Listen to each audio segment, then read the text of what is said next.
Bismillahirrahmanirrahim. Assalamualaikum warahmatullahi wabarakatuh. Selamat pagi anak-anak. Bagaimana kabar kalian? Kalian sehat semua?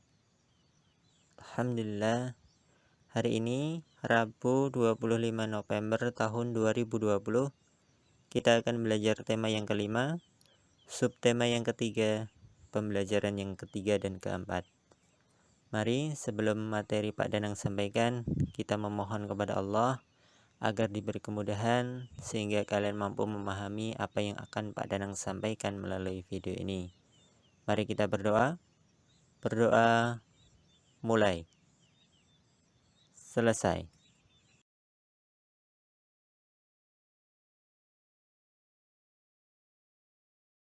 Materi kita hari ini yang pertama, menentukan pokok pikiran dari teks non-fiksi, pengaruh letak geografis Indonesia, wawasan Nusantara.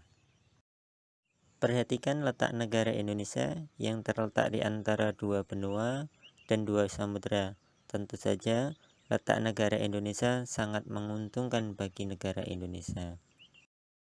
Mari kita membaca teks pengaruh letak geografis Indonesia terhadap kehidupan sosial budaya masyarakat. Secara geografis, Indonesia diapit dua samudera dan juga dua benua. Di sebelah barat laut, Indonesia berbatasan dengan benua Asia. Di sebelah tenggara, Indonesia berbatasan dengan benua Australia. Di sebelah barat daya, wilayah Indonesia berbatasan dengan Samudra Hindia, dan di sebelah timur laut berbatasan dengan Samudra Pasifik. Batas-batas geografis ini memberi sejumlah pengaruh bagi Indonesia sebagai sebuah negara dengan kebudayaan yang beragam. Letak yang sangat strategis ini memberikan pengaruh sosial budaya yang besar terhadap kehidupan masyarakat Indonesia. Bangsa Indonesia menjadi bangsa yang terbuka untuk berinteraksi dan bekerja sama dengan bangsa lain yang ada di sekitarnya. Bangsa Indonesia menyadari pentingnya bekerja sama, saling membantu, dan peduli terhadap kehidupan masyarakat negara sekitarnya. Bangsa Indonesia juga menyadari bahwa negara-negara yang berada di sekitarnya akan menjadi kekuatan tersendiri yang dapat mendukung perkembangan dan pertumbuhan bangsa Indonesia sebagai sebuah negara. Wilayah Indonesia terdiri atas ribuan pulau yang dipisahkan oleh selat dan laut, merupakan satu kesatuan yang tidak bisa terpisahkan. Kondisi tersebut melahirkan keanekaragaman bahasa, suku, agama, dan kebudayaan daerah. Kebudayaan daerah merupakan kebudayaan yang tumbuh dan berkembang di daerah-daerah di seluruh wilayah Indonesia dan mempunyai ciri khas daerah tersebut. Kebudayaan daerah merupakan akar dari kebudayaan nasional. Keragaman tersebut menjadi kekhasan dan daya tarik tersendiri bagi pihak-pihak luar serta memperkaya kebudayaan nasional. Berbagai bentuk budaya seperti kesenian daerah, pakaian tradisional, rumah adat, dan makanan khas menjadi bukti adanya keragaman budaya Indonesia. Keanekaragaman ini menjadi keunikan yang mengundang bangsa lain untuk berkunjung dan mempelajari budaya Indonesia. Wawasan Nusantara. Wawasan Nusantara adalah cara pandang dan sikap bangsa Indonesia mengenai diri dan lingkungannya dengan mengutamakan persatuan dan kesatuan bangsa serta kesatuan wilayah dalam menyelenggarakan kehidupan bermasyarakat, berbangsa, dan bernegara untuk mencapai tujuan nasional.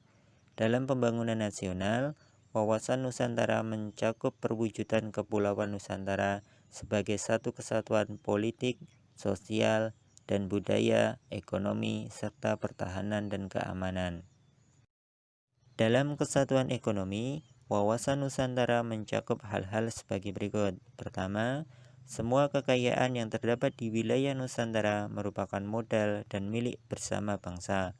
Kebutuhan untuk keperluan hidup sehari-hari harus tersedia merata di seluruh wilayah tanah air. Kedua, tingkat perkembangan ekonomi haruslah seimbang untuk seluruh wilayah Indonesia tanpa meninggalkan ciri khas yang dimiliki oleh setiap daerah dalam upaya pengembangan kehidupan ekonominya. Ketiga, kehidupan perekonomian di seluruh wilayah Nusantara merupakan satu kesatuan ekonomi yang diselenggarakan sebagai upaya bersama atas asas kekeluargaan dan ditujukan bagi sebesar-besarnya untuk kemakmuran rakyat.